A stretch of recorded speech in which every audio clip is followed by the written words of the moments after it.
الحمدللہ رب العالمین والصلاة والسلام علی رسولہ الامین وبعد قال اللہ تعالیٰ فی کلامہ المجید فاعوذ باللہ من الشیطان الرجیم بسم اللہ الرحمن الرحیم فإن آمنوا بمثل ما آمنتم به فقد اہتدوا۔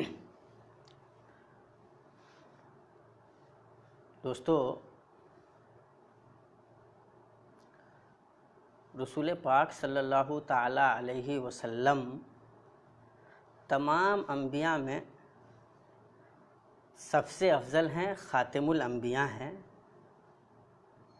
اور اس میں کوئی شک نہیں ہے، کوئی ایمان والا اس بات میں شک نہیں کرتا۔ اسی طرح رسول پاک صلی اللہ تعالیٰ علیہ وسلم کے صحابہ تمام انبیاء کے بعد سب سے افضل لوگ ہیں، اس پر بھی اس امت کا ایمان ہے۔ اللہ تبارک و تعالیٰ نے رسول پاک صلی اللہ تعالیٰ علیہ وسلم کو خیر البشر بنایا، اور آپ صلی اللہ تعالیٰ علیہ وسلم کو جو صحابہ ملے وہ تمام انبیاء کے ساتھیوں میں، ان کے ماننے والوں میں سب سے اچھے لوگ تھے۔ اللہ تبارک و تعالیٰ نے خاص طور سے صحابہ کرام رضوان اللہ تعالیٰ علیہم اجمعین کو رسول پاک صلی اللہ تعالیٰ علیہ وسلم کی مصاحبت کے لیے، صحبت کے لیے، اس دین کی حفاظت کے لیے، اس دین کو دنیا تک صحیح طریقے سے پہنچانے کے لیے اللہ تبارک و تعالیٰ نے چنا تھا۔ حضرت عبداللہ ابن مسعود رضی اللہ تعالیٰ عنہ کے الفاظ ہیں باضابطہ، اصطفاہم اللہ لصحبت نبیہ۔ یہ جو صحابہ کرام رضوان اللہ تعالیٰ علیہم اجمعین ہیں، ان کو اللہ تبارک و تعالیٰ نے رسول پاک صلی اللہ تعالیٰ علیہ وسلم کی صحبت کے لیے، رسول پاک صلی اللہ تعالیٰ علیہ وسلم کے ساتھ رہنے کے لیے چنا تھا اللہ تبارک و تعالیٰ نے۔ یہ اللہ تبارک و تعالیٰ کا خاص فضل ہے کہ اللہ تبارک و تعالیٰ نے ان نفوس قدسیہ کو رسول پاک صلی اللہ تعالیٰ علیہ وسلم کی صحبت کے لیے چنا۔ یہ چنیدہ لوگ تھے۔ انبیاء کرام کے بعد ان سے زیادہ عظیم ہستیاں اللہ تبارک و تعالیٰ نے دنیا میں نہیں بھیجی۔ یہ تمام کے تمام لوگ انبیاء کے بعد سب سے اچھے لوگ ہیں۔ اسی لیے دیکھیے، الصحابۃ کلہم عدول کا باضابطہ ایک ضابطہ، ایک قاعدہ بنایا گیا۔ محدثین نے جب حدیثوں کی جانچ پرکھ شروع کی تو انہوں نے حضرات صحابہ کرام رضوان اللہ تعالیٰ علیہم اجمعین کو اس سے الگ رکھا کہ ان کے بارے میں یہ غور کرنے کی ضرورت پڑے کہ یہ سچ کہہ رہے ہیں یا جھوٹ کہہ رہے ہیں۔ یہ تصور سے بالا تر تھا کہ حضرات صحابہ کرام رضوان اللہ تعالیٰ علیہم اجمعین کے بارے میں اس قسم کا کوئی ذہن بنایا جا سکتا ہے۔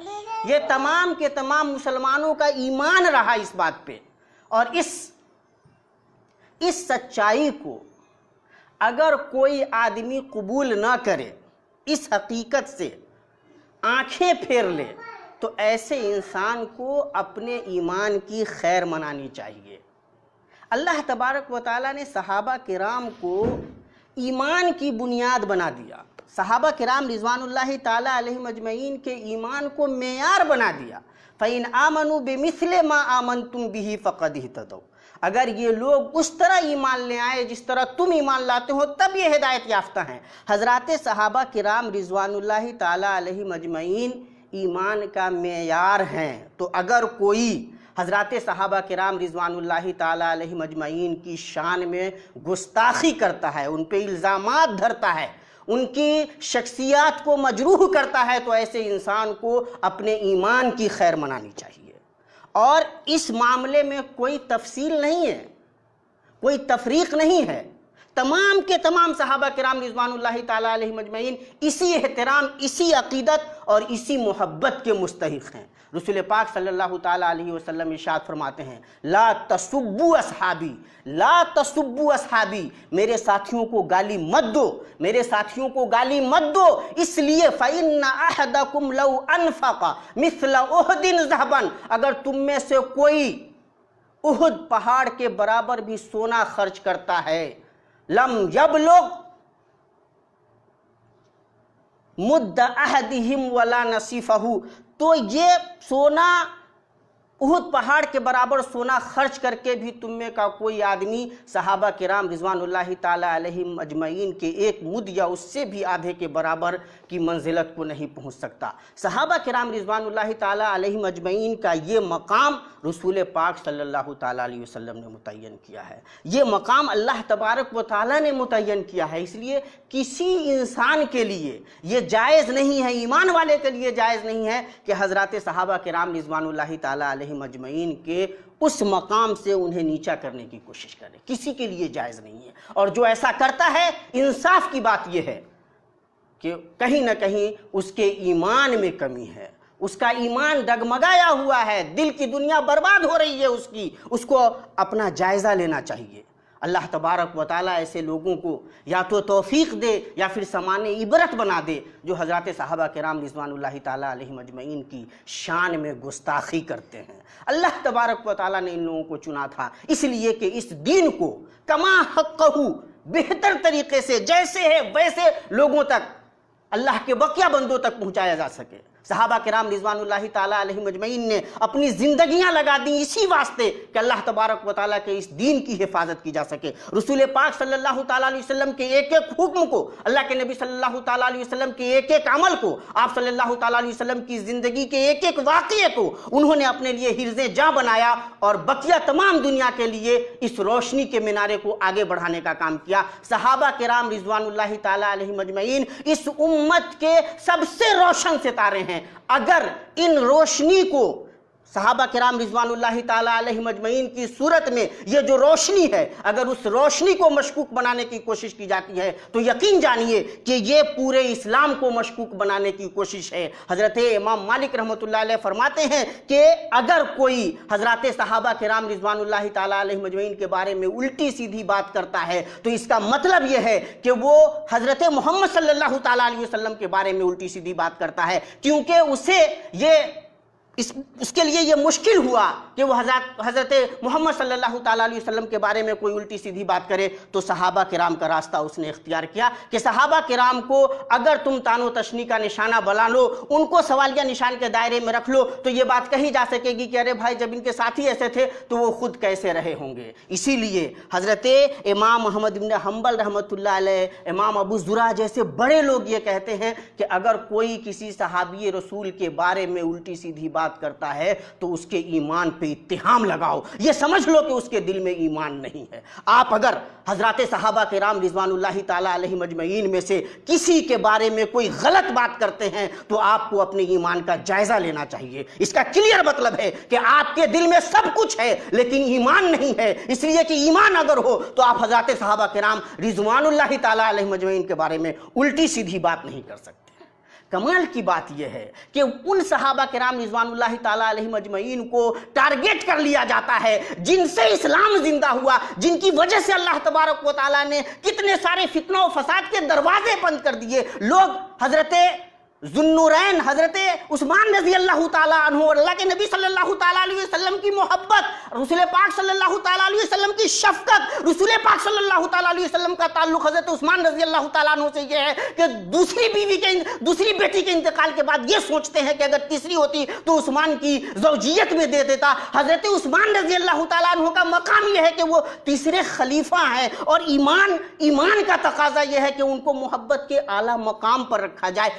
ایسے پہاڑ لوگ جو ایمان کی بلندی کا استعارہ ہیں، ایسے لوگوں کو لوگ نشانہ بنا لیتے ہیں اور انہیں اپنے ایمان کے اوپر کوئی خطرہ محسوس نہیں ہوتا۔ حضرات صحابہ کرام رضوان اللہ تعالیٰ علیہ مجمعین یہ ایمان کا معیار ہیں، یہ دراصل آزمائش ہیں، جیسا کہ ہمارے بہت سارے اسلاف نے کہا ہے کہ اگر آپ صحابہ کرام کے بارے میں اس آزمائش میں آپ صحیح نہیں اترتے تو آپ کو اپنے ایمان کا جائزہ لینا چاہیے۔ حضرت امیر معاویہ رضی اللہ تعالیٰ عنہ کو آپ کیسے گالی دے دیتے ہیں؟ یہ رسول پاک صلی اللہ تعالیٰ علیہ وسلم کی صحبت میں بیٹھ کر کے، آپ صلی اللہ تعالیٰ علیہ وسلم کی محفل میں بیٹھ کر کے وحی لکھتے ہیں رسول پاک صلی اللہ علیہ وسلم پر۔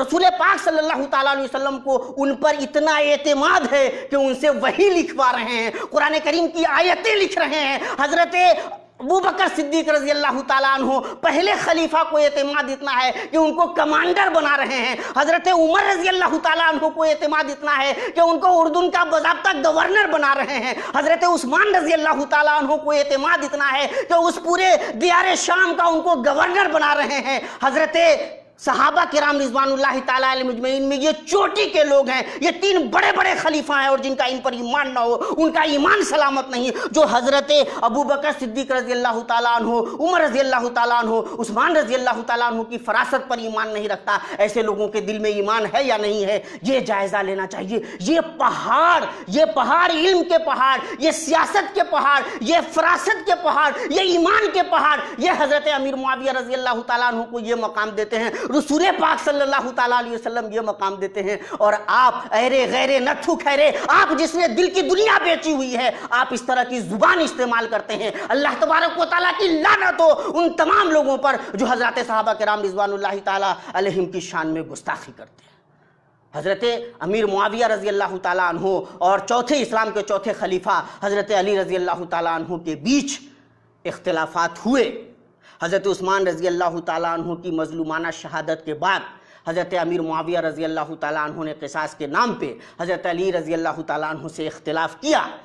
دونوں کے درمیان جنگیں ہوئیں، اور امت کا اس معاملے میں اہل سنت والجماعت کا صحیح فکر و شعور رکھنے والے اہل ایمان کا یہ ماننا ہے کہ اس معاملے میں حضرت علی رضی اللہ تعالیٰ عنہ زیادہ اقرب الی الصواب تھے، زیادہ حق پر تھے. لیکن حضرت امیر معاویہ رضی اللہ تعالیٰ عنہ کو کسی نے قابل مذمت نہیں کہا ہے. کسی نے یہ نہیں کہا ہے کہ حضرت امیر معاویہ رضی اللہ تعالیٰ عنہ پر ظلم کی نسبت کی جائے گی، فسق و فجور کی نسبت کی جائے گی، ان کے بارے میں الٹی سیدھی باتیں کی جائیں گی. یہ اس لیے بھی کہ یہ منصوص بات ہے. رسول پاک صلی اللہ تعالیٰ علیہ وسلم نے کہا تھا کہ جو باغی جماعت ہوگی وہ حضرت عمار کو قتل کرے گی، اور وہ اس حدیث کی روشنی میں یہ اہل سنت والجماعت کا ماننا ہے کہ زیادہ اقرب الی الصواب، زیادہ حق پر حضرت علی رضی اللہ تعالیٰ عنہ اور ان کے ساتھی تھے. صحابہ کرام کی ایک بڑی جماعت ایسی بھی تھی جو دونوں کو اس قابل نہیں سمجھتی تھی کہ دونوں کا ساتھ دیا جائے، اور دونوں سے کنارہ کشی اختیار کر لی تھی. صحابہ کرام کی جماعت میں کچھ لوگ حضرت امیر معاویہ کے ساتھ تھے اور کچھ حضرت علی رضی اللہ تعالیٰ عنہ کے ساتھ تھے. لیکن صحیح بات یہ ہے کہ اس پورے موقف میں زیادہ صحیح موقف، زیادہ حق پر، نسبتاً زیادہ حق پر حضرت علی رضی اللہ تعالیٰ عنہ تھے. اللہ کے نبی صلی اللہ تعالیٰ علیہ وسلم نے حضرت حسن رضی اللہ تعالیٰ عنہ سے متعلق جو پیشن گوئی فرمائی، وہ بڑی ہی خوبصورت پیشن گوئی ہے. رسول پاک صلی اللہ تعالیٰ علیہ وسلم کے نبی ہونے کی ایک دلیل بھی ہے. آپ صلی اللہ تعالیٰ علیہ وسلم جو دین لے کر آئے ہیں اس دین کے صحیح ہونے کی ایک دلیل بھی ہے، اور اہل اسلام، اہل ایمان کے لیے ایک روشن ہدایت بھی ہے. اور تا قیامت انشاءاللہ اگر فکر و شعور کی دنیا زندہ رکھی جائے تو ہم اس سے استفادہ کرتے رہیں گے. رسول پاک صلی اللہ تعالیٰ علیہ وسلم نے حضرت حسن رضی اللہ تعالیٰ عنہ سے متعلق جو پیشن گوئی کی وہ یہ تھی، ان ابنی ھذا سید، میرا یہ بیٹا سید ہے، سردار ہے. سیصلح اللہ بہ بین فئتین عظیمتین من المسلمین، اللہ تبارک و تعالی میرے اس بیٹے کے ذریعے دو بڑی مسلمان جماعتوں کے درمیان صلح کرا دے گا، دو بڑی مسلمان جماعتوں کے درمیان صلح کرا دے گا. رسول پاک صلی اللہ تعالیٰ علیہ وسلم دو بڑی مسلمان جماعت کی بات کرتے ہیں، اور جب حضرت حسن رضی اللہ تعالیٰ عنہ نے علی رضی اللہ تعالیٰ عنہ کی شہادت کے بعد ابن ملجم خارجی نے حضرت علی ابن ابی طالب رضی اللہ تعالیٰ عنہ کو شہید کیا تھا. چوتھے مظلوم ترین خلیفہ حضرت علی رضی اللہ تعالیٰ عنہ جو عجیب و غریب صورتحال سے نپٹ رہے تھے، جو پہاڑ ہیں اسلام کے، جو ایمان کی علامت ہیں، جو استعارہ ہے قوت اسلام کے، جب حضرت علی رضی اللہ تعالیٰ عنہ کی شہادت ہوتی ہے، ابن ملجم خارجی حضرت علی رضی اللہ تعالیٰ عنہ کو شہید کرتا ہے، تو اس کے بعد جب یہ سلطنت، جب یہ خلافت حضرت حسن رضی اللہ تعالیٰ عنہ کے ہاتھ میں آتی ہے، حضرت امیر معاویہ رضی اللہ تعالیٰ عنہ سے چند دفعات پہ باضابطہ گفت و شنود کے ذریعے صلح کر لیتے ہیں.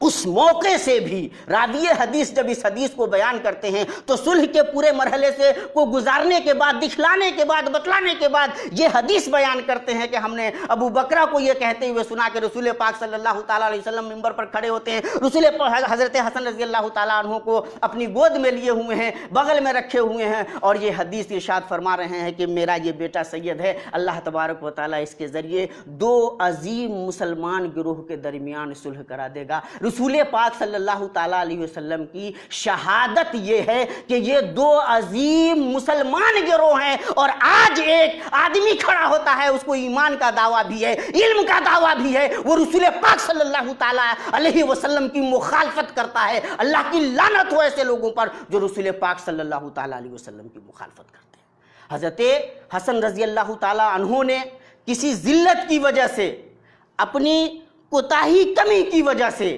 کم قوتی کی وجہ سے یہ صلح نہیں کر لی تھی۔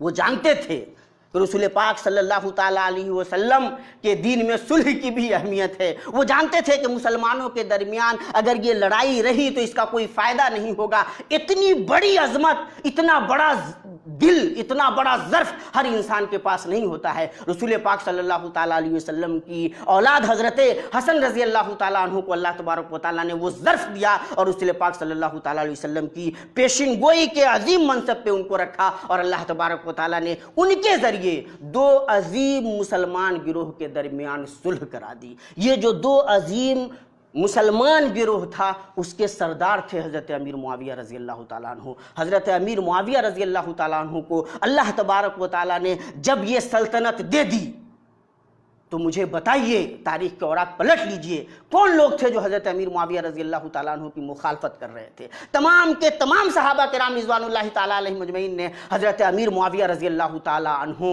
کو اپنا حکمراں تسلیم کیا، ان سے بیعت کی، ان کی سرکردگی میں تمام جنگیں لڑیں، اسلام کی خدمت کی، اسلامی سلطنت مستحکم ہو گئی، مضبوط ہو گئی، سارے اختلافات ختم ہو گئے، اسلام کا دائرہ، اہل اسلام کا دائرہ، اسلامی سلطنت کا دائرہ وسیع سے وسیع تر ہونے لگا۔ اسلام اتنا مضبوط ہو گیا کہ کسی بھی دشمن کے لیے، اہل اسلام اتنے مضبوط ہو گئے کہ کسی بھی دشمن کے لیے یہ آسان نہیں تھا کہ اسلامی سلطنت کی طرف نگاہ بد اٹھا کر کے دیکھ سکیں۔ وہ حضرت امیر معاویہ رضی اللہ تعالیٰ عنہ جنہوں نے اسلامی سلطنت کو اتنی مضبوطی دی، جن کے ایام رسول پاک صلی اللہ تعالیٰ علیہ وسلم کی صحبت میں گزرے، جن کو تینوں خلیفہ حضرت ابو بکر صدیق رضی اللہ تعالیٰ عنہ، عمر رضی اللہ تعالیٰ عنہ، عثمان رضی اللہ تعالیٰ عنہ نہ صرف یہ کہ قابل اعتماد سمجھتے ہیں بلکہ اتنا معتبر سمجھتے ہیں، اتنا اہل سمجھتے ہیں کہ کمانڈر بناتے ہیں، گورنر بناتے ہیں، اور دن بدن ان کی گورنری میں توسیع ہوتی چلی جاتی ہے۔ ان پر اعتماد کا یہ عالم ہے، ان کو جو بھی سلطنت دی جاتی ہے اس سلطنت کو بہتر سے بہتر بناتے چلے جاتے ہیں۔ اسلام کا جو دائرہ سلطنت ہے وہ بڑھتا چلا جاتا ہے۔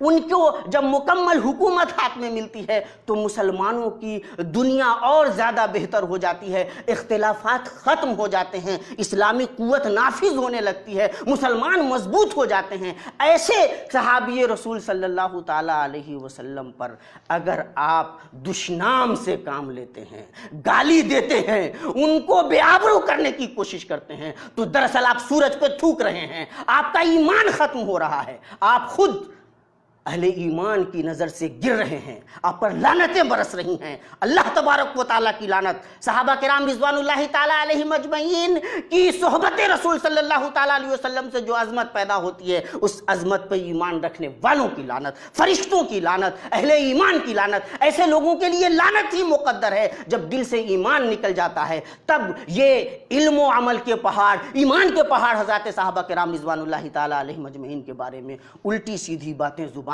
پر آتی ہیں۔ یہ وہ لوگ ہیں جو روشنی کے مینار ہیں، ان کی وجہ سے ہم تک اسلام پہنچا ہے، ان کی کوششوں سے ہم اہل ایمان کے زمرے میں شامل ہیں۔ اگر ہم ان کا قد گھٹا دیں گے، انہیں وہاں نہیں رہنے دیں گے جہاں کہ یہ مستحق ہیں، تو یاد رکھیے کہ صحیح اسلام پہ ہم قائم نہیں رہ پائیں گے۔ جو لوگ بھی حضرات صحابہ کرام رضوان اللہ تعالیٰ علیہ مجمعین کے بارے میں گندی زبان استعمال کرتے ہیں، رسول پاک صلی اللہ تعالیٰ علیہ وسلم کی بیویوں کے بارے میں، حضرات صحابہ کے بارے میں الٹی سیدھی بات کرتے ہیں. جو لوگ بھی حضرات صحابہ کرام رضوان اللہ تعالیٰ علیہم اجمعین پہ کسی بھی قسم کا الزام رکھتے ہیں، یاد رکھیے کہ ان کے سینے ایمان سے خالی ہیں. اگر ان کے سینوں میں ایمان ہوتے تو وہ یہ غلطی نہیں کرتے. یہ اہل ایمان کا شیوا نہیں ہے، یہ رسول پاک صلی اللہ تعالیٰ علیہ وسلم پر ایمان رکھنے والوں کا شیوا نہیں ہے، یہ حضرات صحابہ کرام رضوان اللہ تعالیٰ علیہ اجمعین کی حقیقی عظمت کو سمجھنے والوں کا شیوا نہیں ہے. اور جو کوئی بھی حضرات صحابہ کرام رضوان اللہ تعالیٰ علیہ اجمعین کی عظمت کو گرانا چاہتا ہے، لکھ لیجئے کہ وہ اسلام کا دشمن ہے، وہ مسلمانوں کا دشمن ہے. اس لیے کہ اگر حضرات صحابہ کرام رضوان اللہ تعالیٰ علیہ اجمعین کو آپ نے راستے سے ہٹا دیا، کمزور کر دیا، ان کی عظمت، ان کی عدالت، ان کا انصاف، ان کے ایمان کو آپ نے کسی نہ کسی طریقے سے بھی، چاہے جس لیول پہ بھی ہو، آپ نے شک و شبہے کے دائرے میں لایا تو اسلام کا پورا قلعہ ڈھا جائے گا. اور یہ حقیقت حضرات ائمہ کرام تابعین تبع تابعین کو یاد تھی، یہ امام احمد بن حنبل کو یاد تھی، امام مالک کو یاد تھی، یہ جتنے بڑے بڑے لوگ ہمارے جو اساتین ہیں ان کو یہ بات یاد تھی. اسی لیے حضرات صحابہ کرام رضوان اللہ تعالیٰ علیہم اجمعین کبھی شک کے دائرے میں نہیں رہے. ان کے درمیان جو اختلافات رہے یہ ان کا اپنا مقام تھا. حضرات صحابہ کرام رضوان اللہ تعالیٰ علیہم اجمعین اپنے درمیان ظاہر ہے کہ یہ حق رکھتے تھے کہ وہ کسی معاملے میں ایک دوسرے سے اختلاف کر سکیں، ایک دوسرے کے بارے میں کوئی رائے دے سکیں. یہ ان کا